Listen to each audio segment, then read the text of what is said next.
Welcome to Wayward Writers. I'm Senior Literary Agent and author Heather Cashman. I'm author and writing coach Stephanie Bearce. And I'm author and writing coach Nicki Jacobsmeyer. Our mission is to nurture and enrich established writers throughout their publishing journeys. We welcome all genres, age groups, and publishing paths through video podcasts, online webinars, in-person retreats, and more. We're here to help you conquer your path. Welcome, everyone. We're excited to read your first pages today. We are so grateful for the many submissions that we received to read first pages, and we have randomly selected some samples to read on our podcast, and we hope that these are helpful for all of you, not just the authors. Just one note we wanted to make: we have not read any of these, so we're reading them cold, and this is actually a really good practice because you'll see where maybe we stumble, or where maybe we get confused, or we pause, or we don't pause where we should pause. And it's often can be a really great way for you as the author to see maybe where you need to do some line work and some word maneuvering, maybe some punctuation work to really clean it up and make it as smooth as possible. So, are you ready, ladies? I am. Yes. And I wanted to just say, from all of us, from Heather, Stephanie, and I, we wanted to thank you all because we're having this special episode because it is our 1-year anniversary. Yay! And we're just grateful and honored to still be meeting and chatting and people coming on and sharing their wisdom. And this was a way we wanted just to keep extending our invitation to be part of our community. We want to share our work with you, and you share your work with us. So thank you that we are even able to have an anniversary at all and be in our second year in season 3 of Wayward Writers podcast. So without further ado, let's get reading. All right. This is an adult historical fiction adventure. The jagged rocks rose behind crashing water and exploding mist, as if cast out by the demons of the Caribbean Sea. They disappeared with the water's rush before re-emerging as inanimate soldiers threatening to rip open a ship's hull and let the waves toss ashore the remnants of its carcass. The Spanish call it Isla del Diablo, shouted Master's mate Drago above the howling wind and thundering waves. A sailor's worst nightmare, he added. I did not need his explanation. With Pandora's sails trimmed and anchors at the ready, our crew looked on in anxious silence, mesmerized by the deathly images. I could see it in their eyes, the sense that Captain Garrett Chan had lost her mind. Even I questioned her sensibility. Steady as she goes, Garrett bellowed above the clamor. Mother of Satan, Drago swore. Pandora continued on, bearing lethal cargo we sought to unload. Cargo of the most vile form. Cat's Logbook, 23rd January 1601. The hulking, dark-skinned pirate sat knees bent amid the damp stench of the cargo hold, where water beaded and dripped like a ship's sweat. Pandora's pitch and roll caused his rusting shackles to etch bloody furrows on his wrists and ankles. Well, I would keep reading, that's for sure. It's really interesting. I like the start of it. It starts right in the middle of all of the action, which is where you want to start your story. You've got an idea of that they're in trouble. They've got some sort of cargo. Not sure if it's human or not, but I would want to read on and find out more about it. So as a reader, I really liked it. I think there are some good positive tension with curiosity being planted in here. Nicki, do you have thoughts? Yeah, so I was skimming over this. One, I will say I like the addition of Cat's Logbook. I think It's fun when people have a different variety with structure. And I think you use some great imagery, like water beaded and dripped like a ship's sweat, very visual. So those things are great. This could, obviously, any of this could just be me. I felt like I got introduced to a lot of characters right on the first page. We've got the Master, we've got Garrett, we've got uh, Drago, and then we've got Kat's logbook. So while I was pausing, I was rereading again. And again, that could be this time of day, and I'm needing my, my cup of coffee that I have here. But that is one thing that in my brain, I was like, okay, who's in charge? Mm-hmm. And that. But I would definitely keep reading because I have lots of questions, which is very good.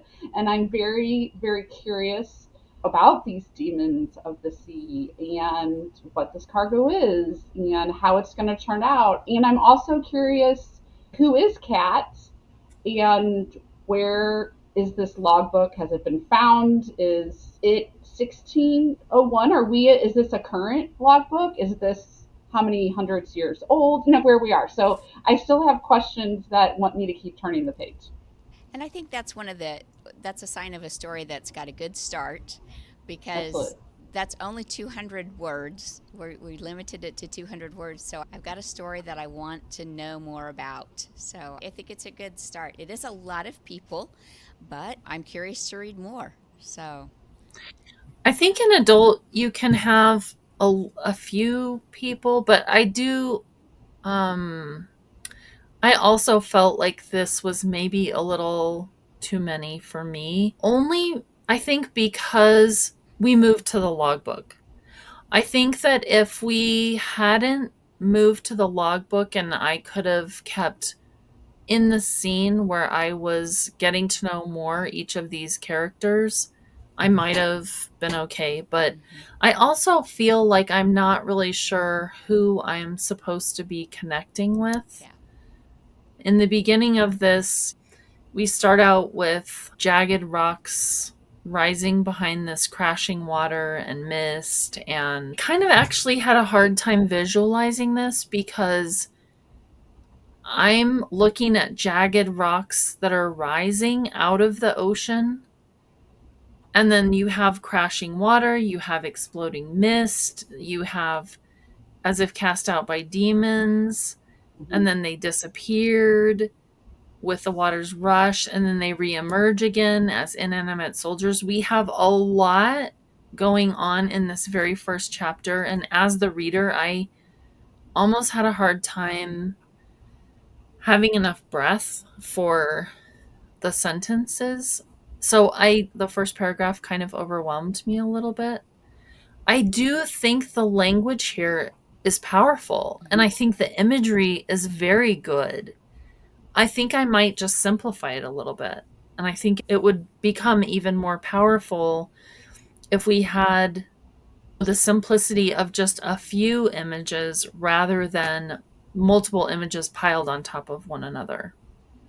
Yeah. I would agree. And when you were reading this, Heather, my initial peak where I was like, oh, was the dialogue of a sailor's worst nightmare. And I almost wonder, I'm not saying that might maybe shouldn't be your first sentence, but I'm wondering, instead of putting us in this descriptive setting right off the gate, maybe it goes straight to there instead of starting off with the jagged rocks. And obviously, this is historical. It's not a thriller, but it's historical, but it is an adventure. I think the last sentence, I don't know if this is the end of your chapter. I don't know if this is a prologue, but that last sentence, cargo of the most vile form, to me, that is an end of a chapter cliffhanger. I want to know more. So Yeah. I think, what is it that you want our takeaway? Who is our main character? Where are we? I know where we are in the world, but like, where are we in a time frame? And maybe that would help us continue to be completely absorbed in your setting without the long narrative of describing the setting right off the get go. Well, and I think you could do that fairly easily by just using some small context. We could see a doubloon or we could see a dime.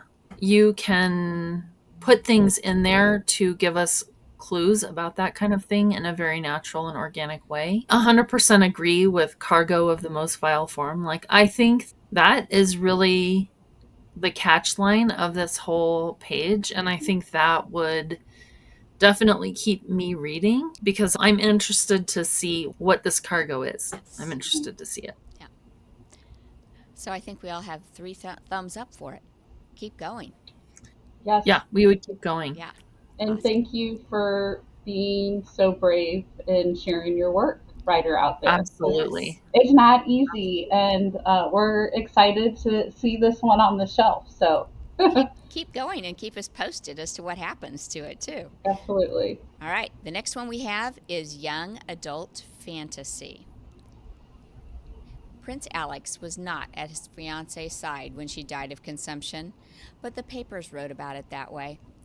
They had agreed with the king and the minister of happy endings that it was best to hide the prince's gallivanting in illicit clubs with actresses and other unsavory characters during her death. No reporter broke rank, and it touched the public to hear that he had held her pale hand in her final moments as she breathed her last and then wept over her corpse. The queen cried when she read the account in the paper. "Oh, so touching," she said, dabbing her eyes with a handkerchief. "They did a lovely job, don't you think?" King Edward growled. Alex was his youngest. He had hoped to have the boy married off by now, but so far nothing had worked on him. All the nudges, all the yelling, and all the spells had not worked one bit. And now, with the official mourning period and funeral about to occur, no one could find Alex anywhere. "Don't worry," the queen gently put her hand on the king's shoulder. "He'll show up again. He always does." I love this first sentence. We find out so much about Prince Alex's Yes. character and priorities. We find out about his mother and his father, and I'm definitely like intrigued to know more about what's going to happen here and where he is. Where is Prince Alex? I agree. I felt like this was very smooth. It just read very easily. I think that this first line definitely grabbed me and I agree it did tell us so much about Prince Alex, but it also told us so much about the world that he's in that's enabling him to be this way. And I think this is kind of a cool, the minister of happy endings. Like, we know that we're automatically being put into some kind of like fractured fairy tale or something like that. I will also say, like, technically, this first paragraph is telling, right? Like, it's telling us so much, but the voice of it and the intrigue of it almost reminds me of like a Bridgerton esque Yes, like exactly. narrative over the top of this. I agree. And the fact that it's a minister of happy endings, it matches the world we're in. Like it has Yeah, a fairy tale feel to it. So it doesn't feel like you're telling. It's like yeah, they're showing us. I agree. And what I love, though, is the juxtaposition between the minister of happy endings and him being at the clubs. And it's like, this is yes, very, very fun. So I like it. And I agree. I think this is one of those times when you can say that telling works depending Mhm. on the voice that you bring to it. And this one's absolutely. got it just a really distinctive, fun voice that makes you Hmm. just, you don't even really notice that it's telling. It's Yeah. And a good tone yeah. too. Like it brings the whole tone of the entire world straight to the forefront. I know. And I have to say the characters are a tad stereotypical. Um But that may Yeah. work Sometimes too. when I read, huh? But that may work too. It's one of those tropes It that may. can get you there. Um, Yes. Yeah, the youngest being like the yeah, wild child who's yeah. gallivanting across the Yes. countryside. Sometimes And those tropes are shorthand and can get you into the story really fast. Right. Yes. And the queen reading the account in the paper, oh so touching, and the king growling and wanting him to just be married off. I guess the thing about fairy tales for me is that, and again, this is something that I would have to keep reading to find out. What I always hope is to find a fresh spin. Yeah. I don't want to just meet the same Cinderella or the same Rapunzel. I want to meet a different spin on that character that's set in a world maybe with a little bit different spin too. So this is not a criticism of this piece because I haven't read far enough to really know that. But it just is making me wonder with the stereotypical characters if that's what I'm going to see or not. That's something I would look for anyways. Makes sense. And I want to hear the king talk. He growls, and then that's the one part where the narrative, I think, could be action or dialogue. Yeah, break it up a bit. Like, is he the growling silent type? I don't know. I mean, to me right now, that's what I'm getting, that he's just growled, because I don't see, like... Could he be a werewolf, though? Well, there are so See, many... there's so many opportunities if he's growled. He's the beast. Right. You don't know. We don't know. For a first page, speaking to what Heather said, regardless, right, she's saying she would keep reading to find out.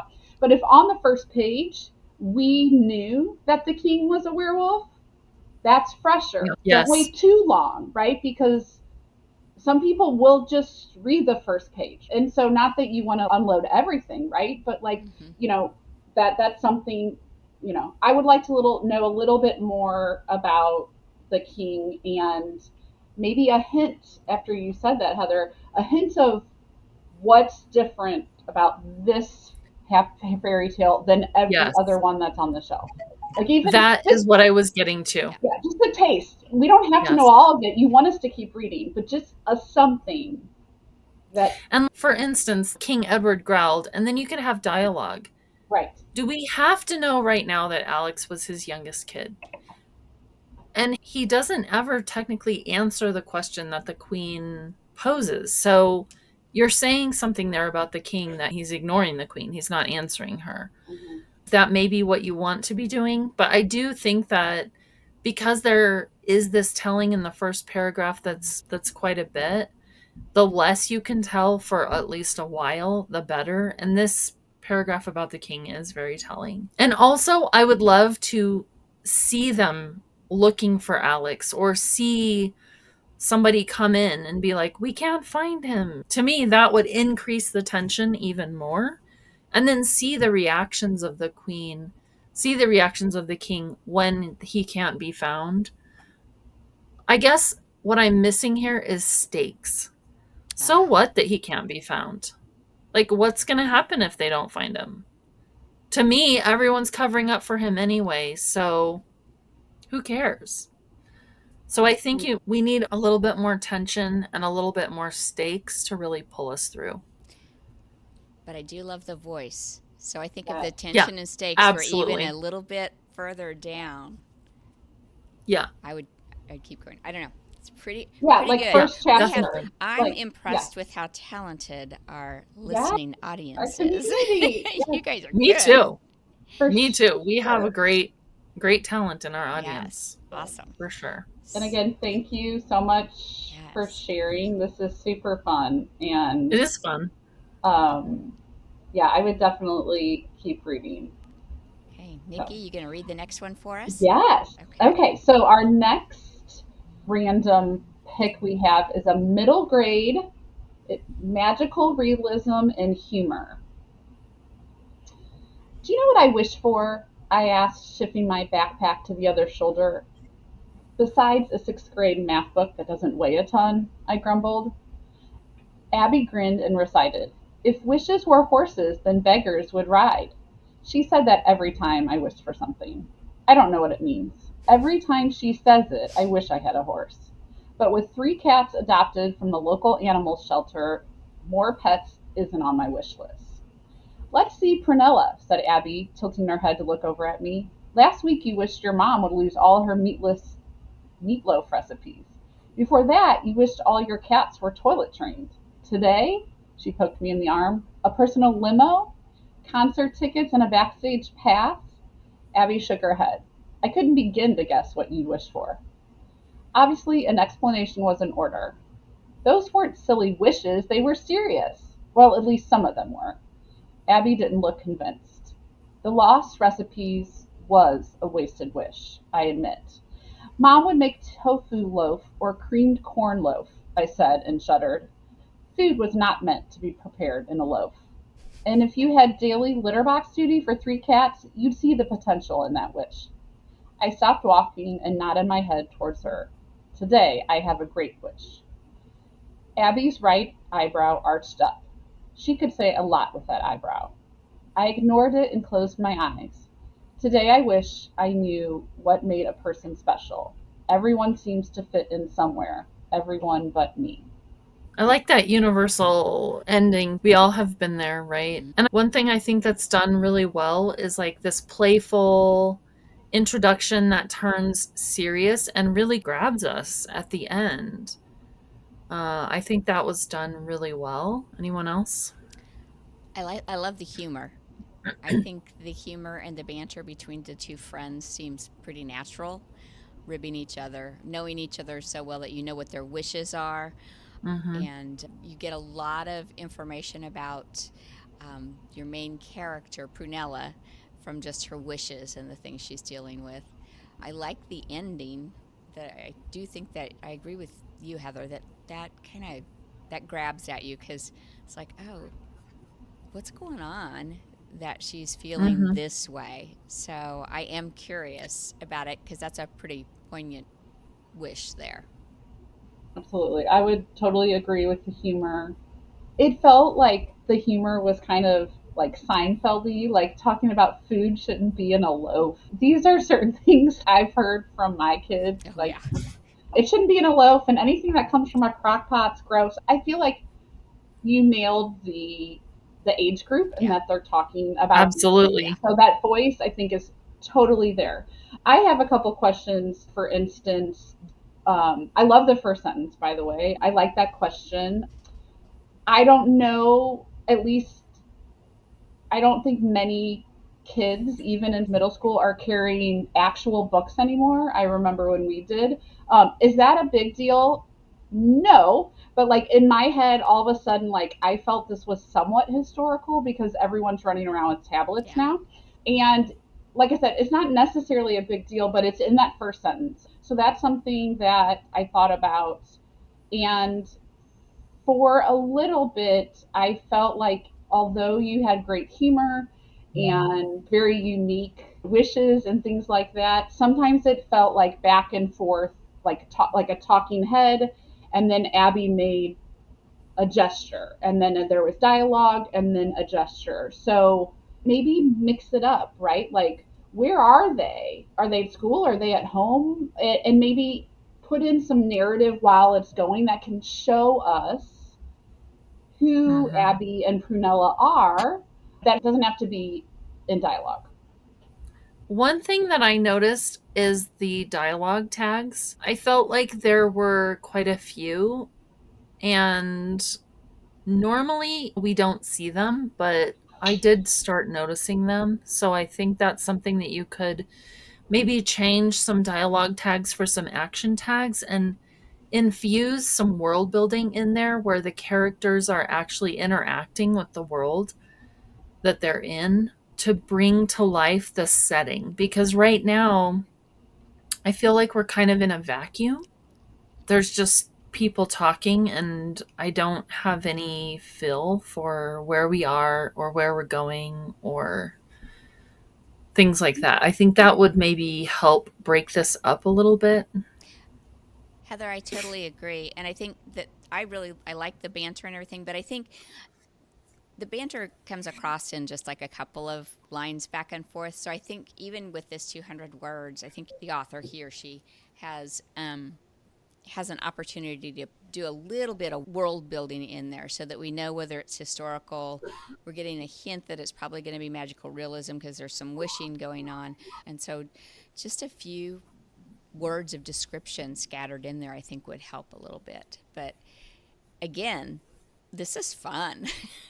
It is fun. I'm very Super impressed fun. with our listening audience. You guys are good. This is fun. I would keep reading for sure. Yeah, and I do love that it is you don't even have to know beforehand that this is middle grade to know that this is middle grade. Exactly. Correct. It's The voice is spot on. definitely got that feel, and the Mhm. characters are in that space and Mhm. in that headspace, and Yeah, and it says the age group is 7 to 10, right? And middle grade's usually like the 8 to 12, but there's lower middle grade and upper middle grade. And at least on this first page, I feel like it still feels lower middle grade. Mhm. And so I think that's great too. Thank you for sharing. Yes. yeah, I'm gonna have to make meatloaf tonight. See, Actually, I was thinking loaf like banana nut bread. You're just my sweet tooth is talking. I actually like meatloaf. It's really good. Yeah, it is. All right, so I will be reading this one, and Stephanie will be reading the art notes. Kid 1. Today I learned germs are everywhere, even all over us. Kid 2. We're outnumbered. We should get rid of them. Enter Roy, a microbe dressed as a sheriff cowboy. Roy. Hold your horses, you two. Did you hear something? What was that? Roy says, Down here. I still don't see anything. Roy holds a megaphone, and suddenly the kids can see him. Roy. Howdy, partners. The name's Roy, short for bacteroids. I'm a microbe, a germ. I live inside you. Both kids. Ew. Roy. Have you thought about a you without germs? Kid 1. Well, we almost never get sick. Roy. True, but most germs are harmless, and some, like me, help you in a variety of ways every day. So, Just sidebar. Microbes are living things that are too small to be seen without a microscope. These include bacteria, viruses, fungi, mites, and protozoa. Only about 100 species or types of microbes cause diseases in humans. The other thousands of species are harmless and may even benefit us. The community of microbes that shares your body with you is known as your microbiome. Roy, say hello to your 45 trillion closest friends. And that's it for that one. And that was a nonfiction picture book, ages 6 through 9. So I thought this was a fun, accessible way for small children to learn about a really complex topic. And let's be honest, I am a small children when I say that because all of this is super interesting to me. The jargon can be really, really tough. So I think that you have made an entry point for young children to start to understand this and what the benefits are. And I think it was super creative to call Roy short for bacteroids. That made me smile and smirk. So I think that is super cute. It's a fun way. They've got the different characters in there and trying to liven it up with the dialogue. My question would be whether you need dialogue tag. I assume that in this, maybe one other art note would be that they're speaking in speech bubbles or something like that. The author might want to do a little bit of research on formatting because there are some specific ways when you're doing picture books that you can indicate that things are in speech bubbles, and that would help when you're trying to read it. As so whenever you send it to an editor and agent, they're going to know those clues right away, and I think that would help smooth it out just a little bit in the reading of it. The manuscript format, I found it really distracting with the multiple colors. Um, Yes. and you don't want to do too much direction. A picture book has an illustrator too, and there's that incorporated in it too. So I think the structure of it would definitely be something to research. And there's plenty of resources out there that can show you different ways to do that for nonfiction specifically. because you have the sidebars and the art notes and things like that that would make it, like Stephanie said, more visually accessible and pleasing to the acquiring faculty member professional.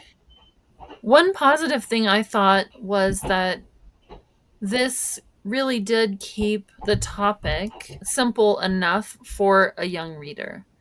I think that this type of language, though, and the amount of science that we got into is really, really young. I would have pegged this more as like a 3 to 5 picture book. And I agree with the different colors for the characters, and I agree that we need some kind of note about the speech bubbles. I think also that because the content is so young and the word count is very low, I wouldn't have sidebars. I would have, especially not so long of sidebars with so much information, I would include that more in back matter or make the sidebars equally as simple and easy to read and make the language a little bit younger I would try and match the for the younger I set. would try and match the tone of my sidebars to the rest of my writing. I think it's important if the Yeah, kids are that's a or good the point. adult reading, if it's a humorous book, you want humorous sidebars to go along with it too. And that's Right. fun to play with, so you can go back and Mhm. revise that and just add that fun playful tone into the whole thing. So, Yeah, And I would recommend, since this topic is complex, that unless there is a scientific reason that Roy needs to be a sheriff cowboy, I would not infuse that to confuse the matter, because we're talking about the germs, right? We're totally on, and then we have the sheriff cowboy, okay, and then we're talking about holding horses, and then the microphone you can see. So I felt like that kind of distracted from what the story is about. If he is a cowboy for a reason that has to do with the science and part of the plot, great. If not, I wouldn't put it in there just so you can make the joke of hold your horses, because you want to keep it simple. And you might have already researched this also, but read what's out there. It's clever talking about germs being a good thing and what's positive about them. I personally don't know what the picture book market is for that, but I would read what's out there and do a different angle. So you have that fresh and you have that hook. I agree. I think it's great that you're tackling this kind of thing for the younger set, though. I think it's a good thing to always have those young STEM STEM books, and I think if it does have a fresh angle, it can sell well. absolutely go STEM all the time. So, yeah. Yeah. So definitely keep going. These are great bones that you can work with and do some more research and see what, in a sentence, what is your story about and why should your readers read it? And keep that as your focus as you're writing the manuscripts. So thank you for sharing with us. Yes, thank you. Go nonfiction. Always. Okay, then we have another picture book, and I'm going to read this one. In the mood for adventure in cold mountain climbs, a race to the finish with victory chimes. Do you picture yourself on a vast plain of snow, chasing down dreams in a sled that can go? Please let me offer a word of advice. Hold on to your huskies, I won't tell you twice. If you enter to run in the Iditarod, choose a powerhouse team that is strong and well pawed. Be careful to anchor the sleigh as you prep, or else you may find your start all out of step. With a leap and a bound, your adrenaline rushes. You speed through the course with a series of mushes. The lights in the sky, painted swirling and green, can prove a distraction. Stay focused and keen. Watch out!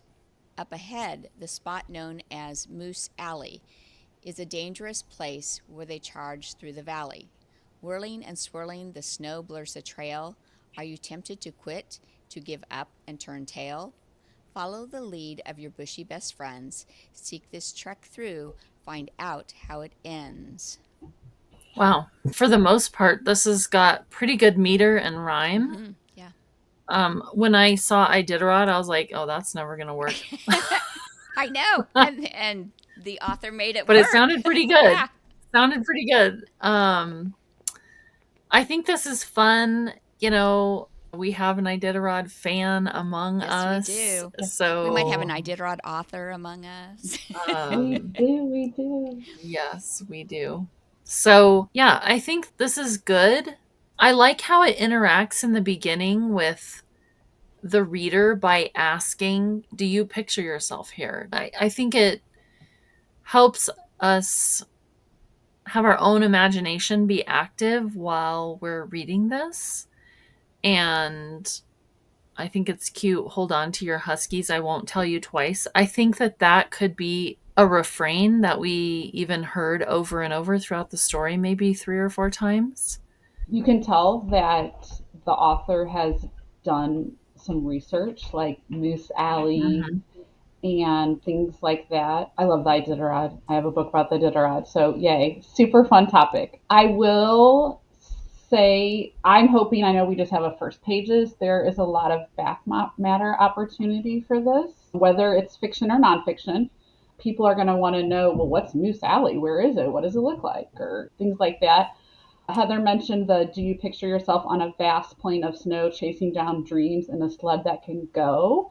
I think that is a more engaging first line than in the mood for an adventure and cold mountain climbs.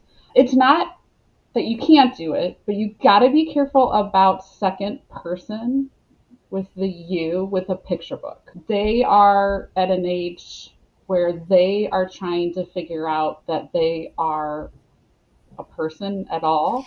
That um, so sometimes when in the story says you, they might not realize that when you use the word you, they are talking about them. It's not usually until the middle grade space where that confusion is eliminated.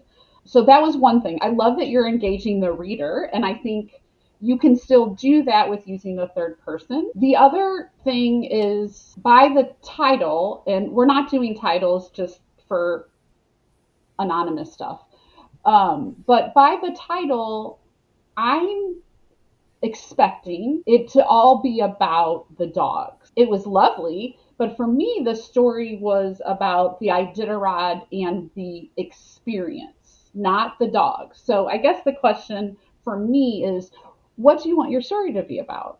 Do you want it to be about the dogs and why we need to hold on to them because of all the things that they could do? Or is the story about the Iditarod? Is the story about going on an adventure? And not that you can't have layers, that's good, but again, it's a picture book. So you want to keep it sweet and simple so that the reader knows what's happening, what to expect in the story. But I think the language is really, really pretty. Yeah. My favorite line was, if you enter to run in the Iditarod, choose a powerhouse team that is strong and well pawed. And I think I know. that line is brilliant. I would love to see that first Iditarod line just a little longer. Because when you read it out loud, I'm not a rhymer. So I think there could be a couple extra words that are needed, not fluff words, because There people don't. definitely is some places where the rhyme Yeah. and the I meter is not quite smooth. But yeah, but I guess what I love about that line that is strong and well pawed is that line is intentional, and those saying well pawed isn't you just trying to rhyme it, which I think you did, but they do need to be well pawed. And having known about the Iditarod dogs and their paws, that is what you want in a rhyming book. You don't want to be there and be like, well, what word would work that I can, just make it sound good and rhyme. Like well pawed, your dogs do have to be well pawed, and they like, so I think that's really good, and that's really important. And I think children, adults, we do love rhyme. When it's done absolutely. well, it's a beautiful thing. And kudos to this author for doing rhyme because I, like Yes. Nikki, I don't even touch it. Nope. I have some amazing critique partners who are very good at literally perfect rhyme and have proven it with their published books. So I don't touch it. So I am Mm-hmm. very impressed at anyone who even attempts it. Um, I from my friends who are very good, the one thing that I have learned about writing in rhyme is never let your story be in service to the rhyme, what Nicki was talking about. And while this is giving some fun facts about the Iditarod, I agree with Nicki. I would want to probably go back and figure out what is my actual story arc in this? What am I actually trying to tell about? I think it's a really great start. And I think if you're able to work so that there is an actual story arc, something that is going to happen in the story, so you have some rising tension, you have a climax in it, you can use the repeating lines like Heather mentioned. There's a lot of potential to play with this and expand it out to really make it shine and just make this a real treasure of a story. I'm assuming that this is probably only the first third or so I would assume of the so, story. but I guess for me when I'm reading it, I'm not seeing a direction that it's going. I agree with that. I So, agree with that. I think it's very fun. mhm. It's playful. It's very visual. I think it's bringing in all of the feels Yes, too. I thought that absolutely. was done And well. You know, we rhyme. feel the snow. We Mhm. feel Sure. the like watch out up ahead. We're feeling the danger. We're feeling things and engaging. But I'm also not really sure if we're gonna end up having an actual story arc for Yeah, this. I think And that's I, the hard part with I dealing with know. rhyme. I mean, it's really hard because man, to do it Yeah. well. And so this author, congratulations, because you are doing a good job. Good golly, that yeah, the Iditarod and Well Pod. Yes, Kudos. so good. I'm in awe. Well, and when I was starting out writing and I thought I could write rhyme and I could not, some of my critique partners that are published in rhyme are great. One of the recommendation was write the story expositor. Don't write it in rhyme first. Write it in third person, not rhyming, okay? Write the story that you're wanting to tell. And then then you can try to see if you really want it to rhyme. But don't make it rhyme just to make it rhyme.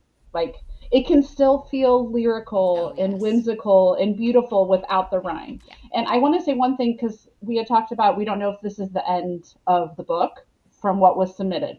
If this is not the end of the book and there is more, my recommendation is the last line that we have is see this trek through, find out how it ends. To me, that is the end of the book. If there is more going on, I would recommend not talking about the end of the race until the end of the book. If this is about the Iditarod race and not Mm-hmm. the Huskies, if that makes sense. Because in my mind, you're telling me it ends.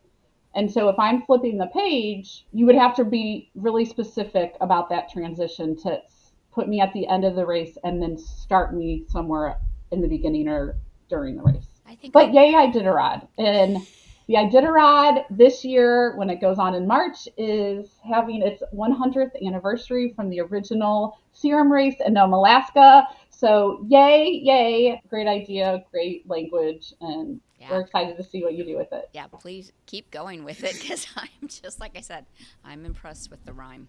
Very For impressed. sure. For sure. Okay, next up is another picture book for 4 to 8 year olds. We got a lot of picture book writers that were brave, so yay for you guys. Yes. Okay, what do you see when the moon shines down on a little farm outside of town? Take my hand and let's go see the world around us, wild and free. Lightning bugs go drifting past, cows and calves bed down at last. Horses sleep in cozy stalls, tack and saddles line the walls. Owl perches on a branch, watching over Blue Sky Ranch. What do you hear in the still night air when the sounds of nature linger there? Use your ears, discover more. when you listen to explore. Gravel crunches under boots while pigs chow down on chucked out fruits. Peaceful snores from cattle dogs are joined by rhythmic croaking frogs. Chirping crickets fill the night, owl hoots just out of sight. What do you feel with an outstretched hand when you touch the things found on this land? Reach around you, sit and feel, to see what texture can reveal. Spiky weeds and dewy grass are next to stones as smooth as glass. Leather gloves feel creased and worn. Rough wood barrels hold cracked corn. Owl feather held with care feels soft and fluffy, light as air. Another rhymer. You all are amazing. It's beautiful. That is It is really beautiful. It pretty. was beautifully done. Yes.